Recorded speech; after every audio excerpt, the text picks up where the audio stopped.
right, everyone, welcome back to Quick Fix. I am Chris P, and I am joined by the man of the hour, Kyle Kremp himself. What is up, Kremp? What's goody? How you feeling? Pretty good, pretty good. Big couple days for you. As of the time of recording, it's been 1 day, 2 days since you got the call up to the main team. In that moment when you knew, your hard work paid off and you got that call, how were you feeling? Man, the best way to explain it is it's like a sigh of relief.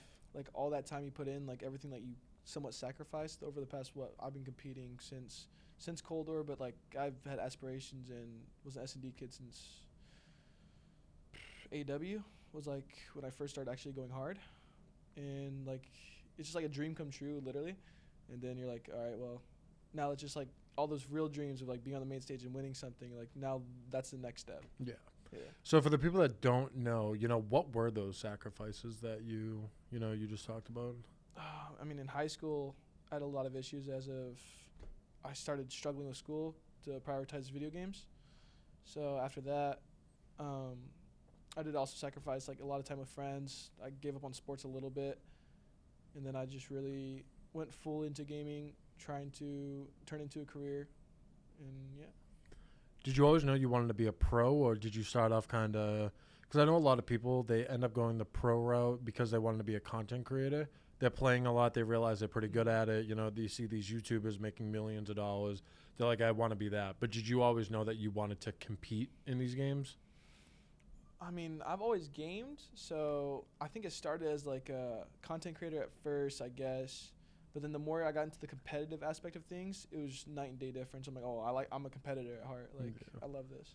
Yeah, so I definitely want to talk about, your start in, this space. But before we do that, who is Kremp? Where are you from? How old are you? What's a little snapshot about Kyle? I'm from a small town in California called Galt. Sheesh. I played sports up until about sophomore year. I slowed down.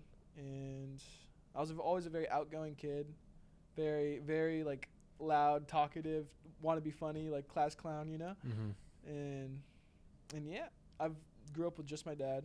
I have a sister who is like 7 years older than me, and yeah, I was babied a lot in the family. Yeah. I don't think I'm still adulted yet in the family. Like people like still think I'm a little ass kid. Yeah.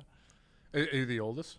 I'm the youngest. Oh, you're the youngest. Sister. Yeah, she's 20. It's like she's 7 years older than me. Wow. Like 27. Jeez. Yeah. Do you think? So not to sidetrack it, but you grew up with a single parent. Yeah. Do you think? So I did too, for the most part. Mm-hmm.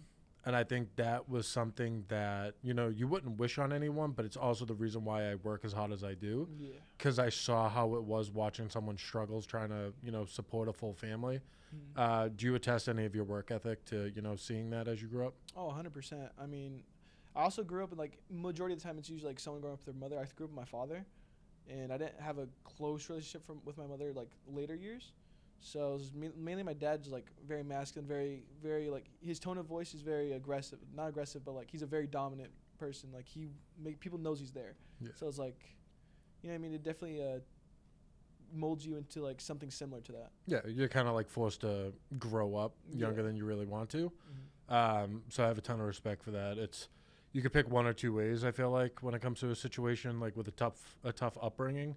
You can take it in stride, or you can take it as a, I don't want to say an excuse, but you can use it as kind of that crutch to, not be to where, not, push yourself to be where you want. So ton of respect there.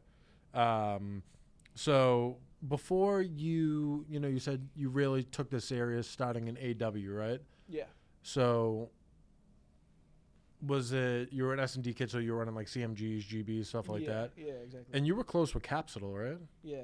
We came up together and then got into like the big S&D circle together, and pretty much from there our stock was pretty high until we turned 18. Yeah. So with AW being the first game you started, obviously the movement's a little different than what Call of Duty has turned into. Would you like to go back to jetpacks? 100%. Yeah? Not even close. Jetpacks is the best time. The skill gap's huge. It's a lot more entertaining because it's a lot more like it's less systematic and more just like raw skill for the most part. I mean, it's a blast for sure. Yeah. AW was the first time I started. No, well, like I played COD 4 back in the day. I'm older than you, so like I would run out of, middle school and run home and jump on Xbox 360, get in a party, and like if you were too late, you didn't get in the party, so you had to wait your turn for someone to drop. It was brutal.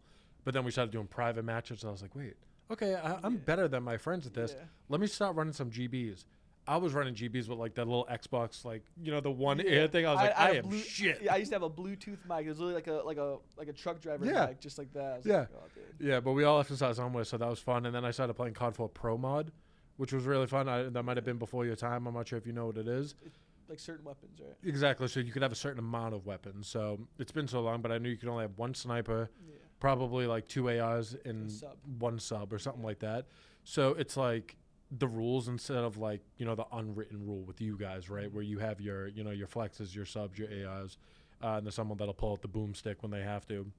But that was really fun. But with the way things went, when did you realize I'm good enough? I already reached that point where like, oh, I'm a top dog. It was like BO4 when me and Cap initially like came up into the big circle. We won this rally. I don't know if you know who he is. He's a big streamer, but he used to be a big S&D streamer, and he hosts these like RAL Pup Cup tournaments. And me and Cap just won one without any stock.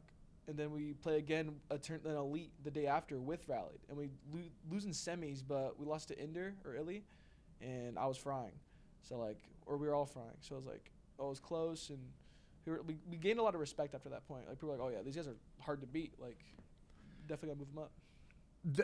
I agree with that, because when our roster first got announced, there was one person on the team that I had no idea who he was, and that was Cap. Yeah. And then I watched him. I was like, holy shit, this kid's kind of the truth. Like he's very very good. Yeah. And it was the same with you, where you joined the Boston Academy, and I was like, at the time I believe you were Kywin or Volans, which we're gonna get to.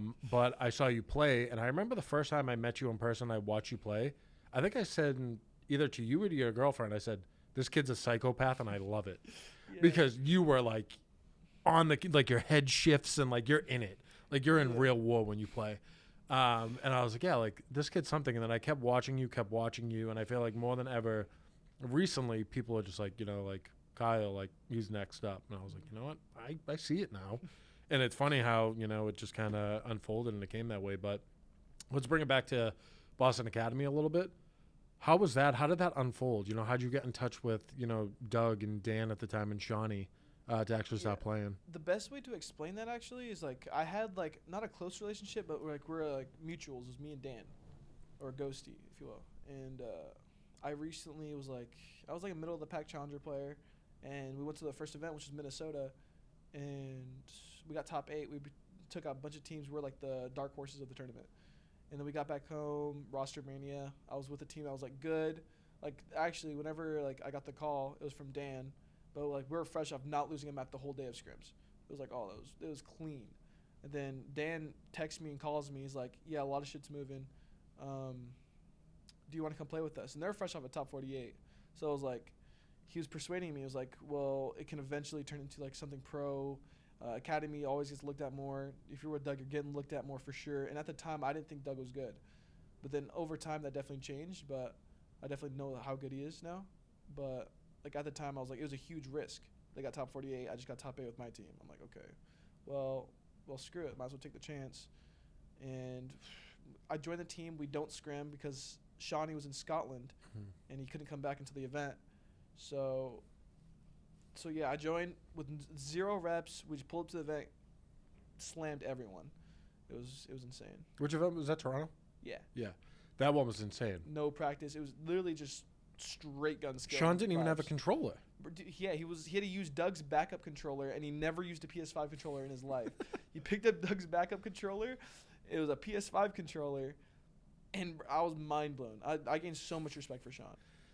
You bring up a good point about Doug. A lot of people don't realize that, like, he gets memed, and some people will say deservingly so. I don't think it warrants any sort of memeing to Doug, like with his career and whatnot, but he's actually pretty good. And, and you said you realized that he was actually good. When did you realize that? Or like, what was he doing that made you realize that? Well, it did help last year that Dan really did push Doug into a direction where Doug was the best version of himself. And I noticed that, like, Doug is legitimately a straight-up objective player that benefits his teammates. Like, if you're playing with Doug, you're going to look better. It's just how it is. He is a role player. He just plays top of his craft. The only reason he gets memed is because statistics. Like, he's not a stat player. So, like, I'm going to say, like, one of the most by far, the most underrated person in Challengers right now. And that's because he's winning with no respect on him for some reason. Would you consider him, like, he does the dirty work? 100%. Yeah. I've seen games with him, you know, he has his meme, you know, the 7, whatever. But, like, I see games where he has 3 minutes on Hill and, like, 5 kills. Yeah. But how do you expect someone that's playing Hill to be out frying? Like, he's doing his job. And if anything, it's extremely selfless to do that. He's 100%. Like, I just want to win. I don't care what I look like. I just want to win. Do the dirty work. And the people around him, you know, get highlighted because he sets people up for success. Yeah. And, you know, even subconsciously, he's an extremely motivating person. 100%. He works harder than, like, anyone I've ever seen. Like, he's up and at 'em every morning, working out, has his protein shake, goes home, on his socials, posting stuff, asking, what can I do today? He doesn't skip anything. He doesn't. And, like, I think that within itself deserves a lot of respect. And people could keep memeing him all they want, but, like, if you know Doug, you know he's a shirt off his back type of guy. And you lived with him for a while, didn't you? Yeah. And how did that come into fruition? You just wanted to kind of get closer, or? I was actually playing from California on cable internet, and that was a huge disadvantage online. And we still wanted to team with each other because, like, we're unreal. So we came to the conclusion of, well, I was planning on moving to Boston and getting set up in an apartment. But until then, I just stayed with Doug. We were there for, like, a couple months. We're planning on just being there for, like, a month or two. And, yeah, I mean, I did get a lot closer with him, too, by far. Like, for sure. Yeah.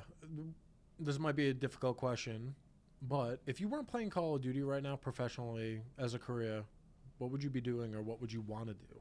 Oh, that's a crazy question.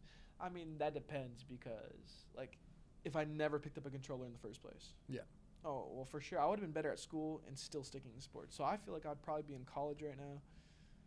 Man, college is probably just pushing along, just going to my next class. Like, just trying to figure out what the hell you want to do in a couple of years. Yeah, exactly. Yeah. What sports did you play? Basketball and football. Really? So what position did you play in basketball? I don't know. I was more so like a shooting guard, I guess. Were you? Something like that. You had some big teammates? No, I was small up until I basically quit sports. Okay. The awful time to grow. Yeah. I was always the big kid on the team. I was the center, but I was like a shooting center. Yeah. A power forward, if you would like play that more than the 5. And I remember my favorite thing in the world as a big guy, people would back off you on the 3-point line. I was like, I can hit this. Like, I'm good. But I do see a lot of people that come up with a traditional sports background. You know, you have that competitive edge. Yeah. And as you get older, you're like, okay, I'm all of 6'2", right? I seem massive in, you know, high school, but at the end of the day, I'm a point guard in the NBA. Like, I want to take my competitive nature somewhere else. Mm-hmm. And I feel like it's a very good, you know, entry point to esports as a whole to, like, be competitive and still, you know, play something and try to get to that top level. Oh, yeah. And you're in a position now where I feel like you started playing when the uptick was happening. You know what I mean? But, like, you saw what it could be. But, like, think of the old heads. And there was no end sight and goal. They just loved it. Mm-hmm. And, like, they were the ones that did it for, you know, where we are now. Where do you think, you know, this industry is going to be, you know, in 5-10 years from now?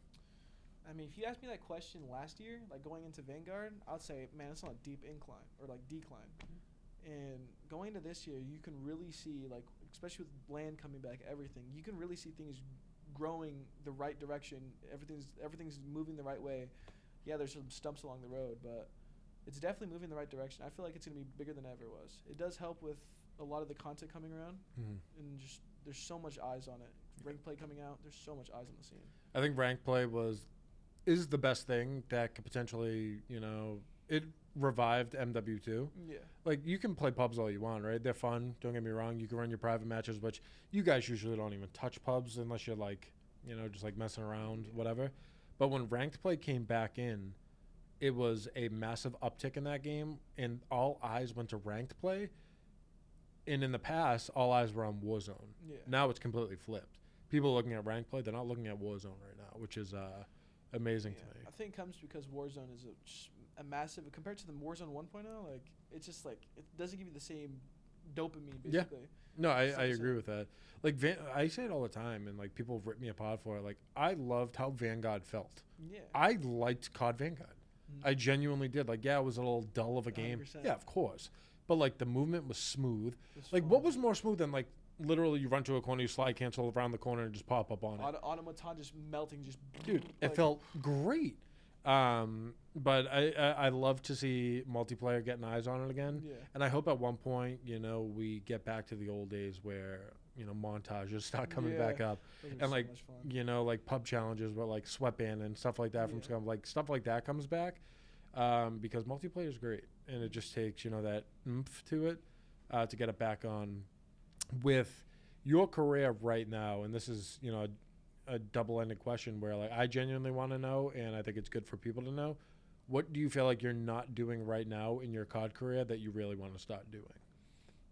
It's got to be content for Yeah. sure. I think that I was on the right path, like temporarily for content, and then slows down, comes back, and then ever since like getting the offer and moving on up to the league, now I'm just trying to find my footing. Mhm. But like I know that I'm gonna come back to content real soon once I get used and settled in. Yeah. That's for sure the plan. A lot of players, don't realize, or maybe they do and they just don't care. And this is kind of, the older guy telling you, you'll only compete for a finite amount of time. You're not going to compete forever. At the end of the day, do you want a brand that you can fall back on, or do you want to go to a quote-unquote normal job again? And that lies within building your personal brand, Yeah. which comes at the back of content, where you guys practice a lot. A lot of people won't realize how much you guys do practice. They think you show up, you play a couple games, you go home. It's not that at all. What is a typical day? And, what have your past couple days been like as, a pro? We scrimmed for 2 days already. We're in the middle of scrimming right now, but yesterday was my first day. Man, we get to the facility around 12ish, like average, and we're like, okay, get your food in, get ready to go. Like, just get warm, and then we're scrimming by 2. Like, it's by the time you finish food, it's already 1:30. You're like, all right, now I'm warm. Like, I gotta get warm. Yeah. And then in the meantime, you have to get pulled Yeah. to do a couple things. The league needs headshots. We need Yeah. headshots. We got to do a podcast, stuff like that, where there's a lot more to it than just logging on, Yeah. moving a couple analog sticks, and shooting a couple bots. Yeah. It's like it's a lot more than that. they And expect like a little bit more out of you. yeah, and It's respectful. I feel like, it should be expected out of you guys where, you are at the top of your craft, if you would right now. 1%. You could always get better, don't get me wrong, but you are in the major leagues, right? You're not in the AAA anymore. You're in the major leagues. And, people in the major leagues that are just extremely good, yeah, they get noticed, but it's the people that go above and beyond Yeah. for this small amount of time that'll really excel in the rest of their life. Like, look at Zinni right now. He competed, he did his thing, and he built a massive brand along the way where he left, and he is more than okay. Yeah. But there's also some people that scare me. Like, when you leave the league, what are you going to do? Mhm. And, as someone who's young, like, I'll obviously work with you to, try to point you in the right direction. And I know you're hungry. I've known you for a while now, but it's extremely important. So when it comes to, I guess, people that, either compete and do content or just do content, we'll say just do content for now in the Call of Duty space. Yeah. Do you have anyone that you look up to, like, on the content side of things? Someone that you watch more than other people? That's got to be Zuma and Scump, though. Yeah. But although they came from competitive, I mean, that's where you go for your quality competitive content. Yeah. Because they know what they're talking about. You can respect what they're saying for sure, and they're obviously having fun with it as well. So it just Yeah. works out. It's a big thing. You can have fun with it. And, you guys will hear this next week when the Zach episode comes out. But it is work. You are in a performance-based industry, Yeah. which is very stressful. But at the end of the day, when you boil it all down, these are video games. Yeah. You're in a space that a lot of people want to be in. It's supposed to be fun. You're supposed to enjoy what you're doing. You'll show up to work. It'll be long days. Sometimes, you're not going to want to give that 100%, but, you put in 95, your teammate picks up your extra 5 that day. Yeah. But it's supposed to be fun. You're supposed to enjoy what you're doing. People from the outside looking in, they want to be in your shoes. Yeah. And don't get me wrong, there will be people who always want your laces, and they're always going to do what they can to try to take Yeah. them off you. Question I have for you, and we have to get in front of this now. Why did you change your name? Big question I get often. My name used to be Volance, obviously. I've had a lot of names in the past. Just ignore that part though. But it used to be Volance. The only reason I got Volance, I stole it from a friend who was Volant. So I was like, okay. Wasn't a fan. So in the middle of Vanguard, like I was still Volance, like Twitter handle, everything. But I changed my name like Kywin, which is obviously Kyle, and then just put Kai and then Win. And like during all that, I was like, okay, I don't like any of these names. They're so like random. Like Kremp was an old name from like Ghost AW days. One of my first names from competitive. And like I was like, you know what? The nostalgic factor really kicked in. I was like Optic Kremp. Like, you know, I always thought about that as a little kid. Yeah. And like I really like thought about it. I was like, you know what? Let's just do it. I don't really care what anyone else thinks. Like I like it. It's what I like. So I was like, all right, I'm gonna switch to Kremp going into the season. I don't care what people think. It's like the meme of Woody. It's like, Lord, forgive me. I'm about to go back to the old me. Yeah. You know? Yeah. It was like, all right, like, you're going to give me MW2 again? Like, time to go back to the old me. But if you can go back in time right now, knowing you were going to get the call up, would you join Boston Breach under Kremp? Or would you do it under a different name? I wouldn't change it. You wouldn't change I'd it? be Kremp, for sure. It's a lot easier to put on graphics and stuff, I'll tell you that. Really? Yeah. I mean, it's 4 letters. That's true. Instead of, having to throw 1 in there, which... I always said if you have a number in your name, it's kind of newbie. Yeah, it's like I'm challenging that guy. Like, you can't have a number in your name. Yeah. What were some of your best memories from challenges? It's got to be beating Clay twice. Back-to-back events. Both times were insane. The first one was like, my name was not in the gutter, but like, he's like, all right, he's just a challenger kid. Beat him. Like 50 map 3. Or map 3 was in a best of 3. So 50 in the control to win the series. Like, I was in my bag. Yeah. And then at Boston 2, back against the wall, down 100 points map 4 to get eliminated. Come back, absolutely take over the map. Like, it was insane. Then we go map 5, win that map, had another great map. And that's where I really got respect, especially from Clay, who showed a little bit of interest in me this year. And, like, after getting that little respect, like, it really pushes your ego, but in the right direction. Yeah. Yeah. Yeah, I remember I was here for that, and it was Electric, Dan, Ghosty, obviously a very passionate player. Yeah. Yelling after you. Definitely came out of your shell a lot too. At first, like you would get loud to yourself and like to your team, like in good ways. Yeah. And then something finally clicked, and you were like I'm letting them have it. Yeah. Like I need to get a little more comfortable with that. Yeah. For sure. But I'm happy. Like I'm going towards that direction for sure. Yeah. Yeah. You finally believe in your gameplay and your ability and the type of play you are, and that's when it'll all come out of you. It's exactly. Like when you and Ben would stand up, the place would erupt. So I was like, oh yeah. I remember there was one, dude. There was one event I was like, "Can I please mic you up? Like, I just have to hear this." I remember that. And you were all mic'd up for it. Challenges as a whole, it deserves so much more respect. Like, it's finally getting to the light. Like, Shift is doing his thing with his production company. We Are Clutch, and they're putting on very good production within things, and they're making it a point where at Boston they were like, we want every player here to take a headshot. Yeah. So we have their headshots. What do you think about the challenger scene, and what do you think is misunderstood about it? I think people think that like, oh, if you're a challenger player, you're not as good as the pros. And I can say right now, like from scrimming versus pros versus challenger teams, the only thing that you're really missing in challengers is the consistent structure. Other than that, there's so much talent in challengers. It's actually absurd. Yeah. I feel like there's a lot of talent in there, like that some people in the league that I've noticed already, like I'm like, okay, like he lacks talent, but I know what he's doing for the team. I know he is talented. And I know he's a winner, but like challengers definitely get underlooked by far. It's insane. Just this year, I believe there's 9 rookies. Really? I think there's 9. Am I the 9th? I think you're the 9th. Okay. So we'll try to do this. You're in the league now, so help me out. There's you. Yeah. There's Dan. Hicksy. Vickle. Scrappy. Scrappy considered a rookie this year? Yeah. Yeah. And then Ben. Who else is a rookie? 2 reeled for a split second, but he's out already. Yuli, yeah. I know I'm missing another one. Not Cap. Fellow? No. Don't count that at all. Joe Deceives. No, he played last year. No, he didn't. He didn't? Not Challenger. He just turned 18 this year. Oh, crap. Okay. Yeah. Regardless, whoever we missed, apologies, but like that's a lot.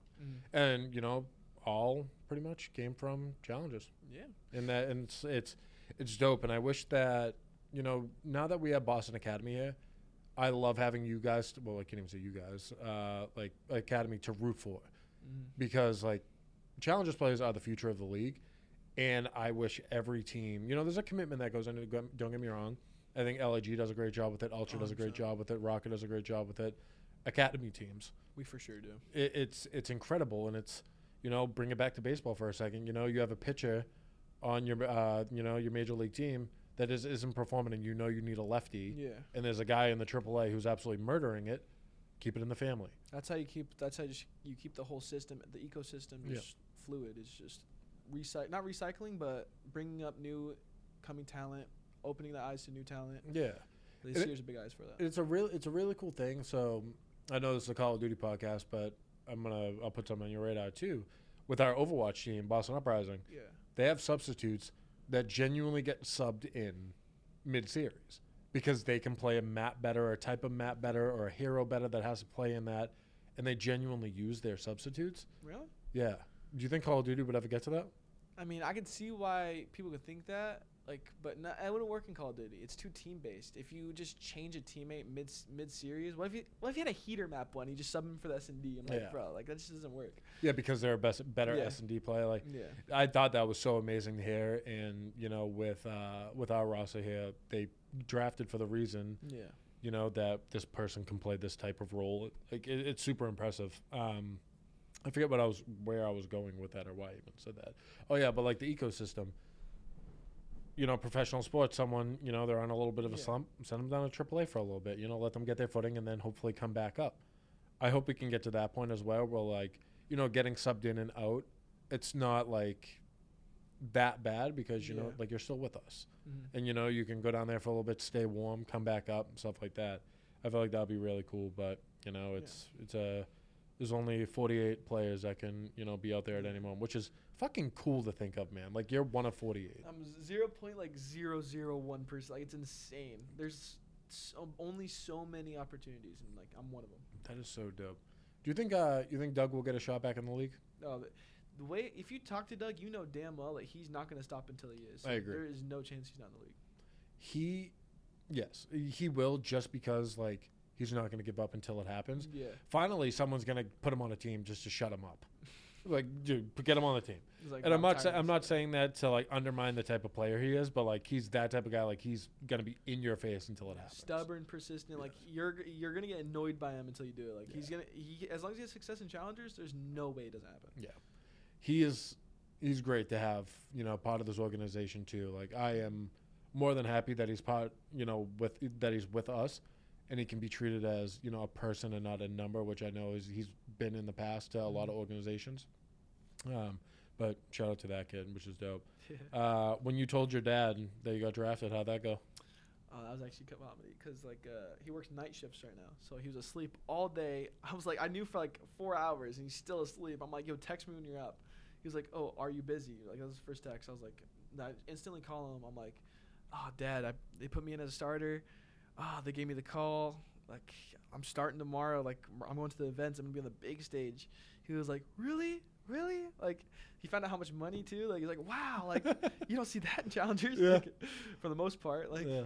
It was insane, man. It was euphoric. It feels like everything that you I moved across the country to hopefully change my life, and it went literally exactly as planned. It's kind of fire. You speak it into I don't believe in all that, manifestation shit. But I do think there's a part where, if you consistently say things into the air and convince yourself it's going to happen, you take all the right strides to make it happen. I didn't believe it. I didn't believe manifestation, but over the years, last year, I remember talking to my friend group, this time next year, I'm gonna be a pro. This time next year, I'm gonna be in the league. And what they say, okay, man. They're like, yeah, bro. I mean, you gotta go for it. I was little things it was an aspiration at the time. Now I'm that came true. Oh man, I'm gonna now I've always been saying I'm gonna win a chip. Now that's next. That's the next step. It's cool to see you and Ben back together too. Yeah. Ben was with the academy for a short period of time, but man, he made an impact on not even just gameplay, but just as a person, the vibes. He's hilarious. How the vibe's been with the boys in the locker room so far. Dude, he's an absolute idiot. It's hilarious. We do nothing but vibe all day long. It's actually insane. I gotta get comfortable first, but once I'm comfortable, I can feel. I literally just feel they're literally like brothers. Right? Yeah, I can see it with them. Everything at this organization, and I'm not gonna fluff us up. I try to keep it as agnostic as possible, on the podcast. But everyone just gets along, and as you see, I'll just randomly pop into the room, watch your scrims, everyone turns around, they're just oh no, it's just Chris. It's all good. We're within this org, I noticed everyone's so like together. Yeah. Everyone knows of each other. Everyone's open to speak to each other. It's not like you're speaking to like a stranger ever. Yeah. It's a good feeling. And it's because we're so small. Yeah. You know, like we wouldn't all be doing this. Like you'll see as you're here, you know, going forward, the amount of like time that people put in here and like how much they genuinely care. Yeah. And I think that's great because we are, you know, small when it comes to like employee base, if you will. But I think at this day and age, in the way that the industry is shaping up, you kind of have to be bare bones right now. I mean, but like you say that, but then at the same time, everyone that works here has the greatest intentions for like just for the org. It's not like no one's doing nothing. Everyone's doing something positive. Yeah. It's everyone's impactful. And you're going to be another puzzle piece in that, which is really cool. Is there any nerves right now thinking about going on a main stage? Not going on the main stage. It's more so like finding my role on the team, but like making it work, making sure I still play myself, play my way. Like sometimes it's I'm like, okay, I want to make sure I don't make the wrong play, make sure I fit in right, but like at the same time, like I need to make the play I want to make. I need to make the right play. Mm-hmm. You know what I mean? Little things like that. Like I need to get comfortable with that, but definitely not. I'm not nervous about going on the main stage though. No. No. Yeah. You don't think so? Like when you know what's I'll get you don't have a crowd yeah. next, but I know I'll get the butterflies, but like I always get butterflies no matter where it is. Yeah. But I know like I'm excited. You know, that's all you need. they're good butterflies. It's like you Yeah. have a big game. It's like know? it's that time. Like it's that time. But once you know that clock side, you're like, okay, like game time, all locked in. We don't have a crowd at the next major, the one in Columbus. But after that, I believe it's Toronto. Yeah. That's going to be the first time you're going out there. Mm-hmm. That crowd gets nuts. I can't wait. Depending on who you guys play. Like, when I watched Ben walk out at the Texas major, I was like, oh, boy, like, good luck. And he came out, he was a showman. Himself, yeah. He was a showman. Even I was surprised. I was like, yeah, that's what I want to see. Like, that's how I know, like, it instantly changes your, like, oh, he's going to fry. Like, you know, he came out so confident. Like He did not, and that was in front of a full Optic crowd against Optic. Yeah. Like, that's how you know, like you don't give a damn. Like, is there one person in particular you can't wait to meet on the main stage to play? Oh, let's think. Because you got a couple boys up there. I got a couple boys up there. Like, Cap's definitely one of my boys, but like that's not enough competition. But actually, no, I know who it is. It's got to be Clay. It's got to be Clay. Yeah. 100% Clay. He can't beat me on land. I'm 2-0. Damn. All right, we're gonna say that they're making some moves over there as well. Mm-hmm. You know, they're shaping up to be a great team. TJ was, you know, part of our inaugural roster. TJ's a great kid. Clay, obviously, legend. But they're they get Standy now over there and Don. Yeah. They're looking good. They're making strides over there. Who do you think's the biggest competition in the league right now for you guys?